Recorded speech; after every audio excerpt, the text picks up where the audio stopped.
Lal daşlar əməliyyat olunmalıdırmı? Böyrək və sidik yollarında aşkarlanan, heç bir ağrı və ya narahatlıq yaratmayan lal daşlarının əməliyyat olunub-olunmaması uzun illərdir müzakirə mövzusudur. Sovet tibb məktəbi təhsili almış bəzi həkimlər belə daşlara toxunmağın lazım olmadığını və onların yalnız müşahidə altında saxlanılmasının kifayət etdiyini bildirir. Lakin müasir tibbin yanaşması bu məsələdə daha fərqlidir. Yerli mütəxəssis uroloq-androloq Mir Hikmət Qiyasov isə lal daşların əməliyyat olunmasının vacibliyi haqqında danışıb. Lal daş dedikləri kateqoriya hansı ki, böyrəkdə olub, lakin obstruksiya vermədiyi üçün heç bir ağrı, heç bir şikayət verməyən daşlardır. Ümumiyyətlə, dünya tibbində lal daş kateqoriyası yoxdur.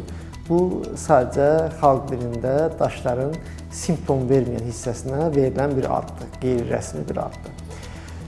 Qeyd edeyim ki, bütün daşlar ilk başda yaranarkən obstruksiya səbəb olmadığı üçün əslində o dediyimiz kateqoriyaya daxil olur.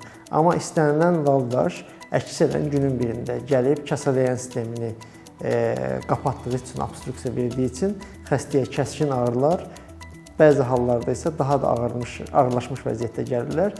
Böyrək çatışmazlığı və pielonefritlə müraciət edirlər.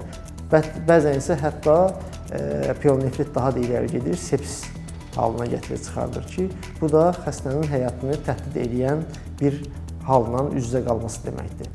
Əgər böyrəyinizdə daş varsa və o artıq konservativ müalicə üçün lazım olan ölçülərdən yüksəkdirsə, əməliyyat olmağı və ya digər metodlarla xaric olmağı tövsiyədir. İstənilən lal daş günün birində sizin böyrəyinizdə ciddi fəsadlar törədə bilər.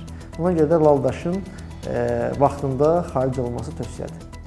Həkim vurğulayıb ki, müasir endoskopik və lazer texnologiyalarının tətbiqi sayəsində daşların erkən mərhələdə çıxarılması daha təhlükəsiz və effektiv hesab olunur. Bu isə gələcəkdə yarana biləcək ağırlaşmaların qarşısını almağa imkan verir. Qeyd edək ki, lal daş dedikdə heç bir klinik əlamət verməyən, təsadüfən ultrasəs müayinəsi və ya digər görüntüləmə üsulları zamanı aşkarlanan böyrək və ya sidik yolları daşları nəzərdə tutulur.